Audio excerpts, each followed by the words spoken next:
Hey guys, welcome to the Liberal Hive Mind, a channel solely focused on exposing the abundant hypocrisy of the left. The level of sheer arrogance when it comes to the establishment RNC is unbelievable. These people are representatives, and I don't mean just House representatives, I mean representatives in general. They are voted in place to represent the will of their constituents and voters, but they get elected and put in these incredible positions of power and seem to completely disregard what their voters are looking for and asking. Republican voters right now want one thing: stability and common sense policy. And what that means largely is opposition to whatever the Democrats are doing. Get in front of Joe Biden's agenda. That right now is the will. Stop the destructive Democrat legislative agenda. Be a concrete wall and stop the ridiculous pork spending. And of course the question is, are establishment Republicans listening? Of course not. They've become addicted to big government spending, it seems.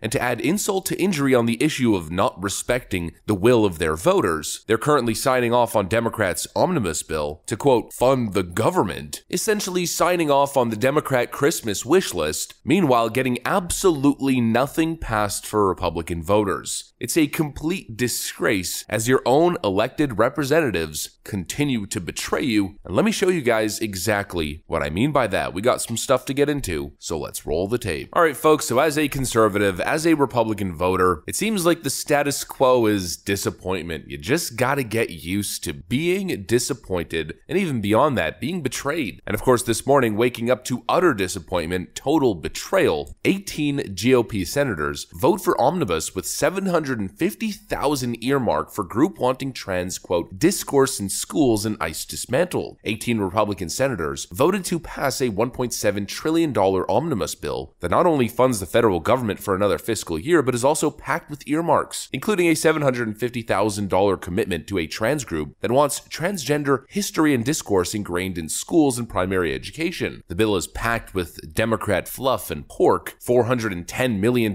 for border security in Jordan, Lebanon, Egypt, Tunisia, and Oman, $200 million for Gender Equity and Equality Action Fund, $65 million for a Pacific Coastal Salmon Recovery Project, $7.5 million to study the domestic radicalization phenomenon, $5 million to study the impacts of culverts, roads, and bridges on salmon populations, $3.6 million for a Michelle Obama trail, $3 million for an LGBTQ museum in New York, and another $3 million for bee-friendly highways. Now honestly, the only thing that makes sense is possibly the $65 million for salmon recovery, but honestly, even that's a massive red flag, because we know how the government money launder system really works. Is it really $65 million being spent on conservation, or is it more pork nonsense Democrat spending that's going to lead to nothing productive? Most people probably expect the latter. But without focusing on individual Democrat pork spending, the most disappointing part is that once again, the GOP got played.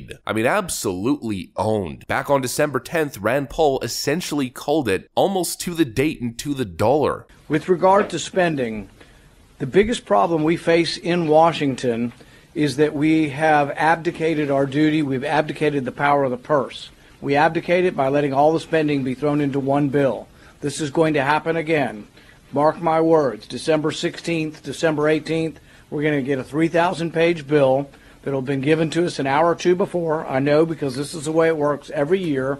No one will read it. No one will know what it is, but what is a guarantee is that it'll add over $1 trillion in debt next year. Memology 101 once again with a banger video. Rand Paul essentially called out the Democrat scam 2 weeks before it hit, and he hit the nail on the head almost perfectly, except the bill that Democrats presented was even later and even porkier than he initially predicted, coming in at $1.7 trillion in spending with a bunch of nonsense. And establishment Republicans fall for it, play straight into the Democrat hand, and get absolutely nothing for their own voters. That's probably the most annoying part. Republican voters logging on Twitter this morning and being subjected to a Mitt Romney video full of copium. And so in the final analysis, I'm convinced that if we don't pass this omnibus, we're going to see a deal that costs more money. So this omnibus will cost less than if we don't pass it.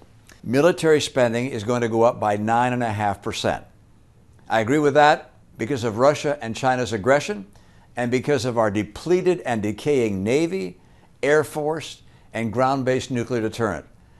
And because we've fallen behind Russia and China in technologies like hypersonics. Uniparty goon Mitt Romney showing exactly what's wrong with the GOP. Talks about why he supports the bill because it helps fund America's depleted military. First of all, that's a stolen Trump 2017 talking point. And secondly, it's another slap in the face because he's referencing America's depleted military that needs to be funded and restored, but he says that while supporting a bill that sends, if I'm not mistaken, nearly $50 billion to Ukraine. It's a friggin' slap in the face. GOP voters want one thing: nationalistic policies. The rest of these superpower nation players across the globe are doing one thing: funding themselves, growing their nations, becoming more powerful, securing their borders. But what's the Washington establishment in the United States doing? Securing other people's borders and funding other people's militaries. Meanwhile, virtue signaling about America's depleted military. Well, what about America's depleted border or America's depleted economy? Nah, marginal increase in spending on the military and $50 billion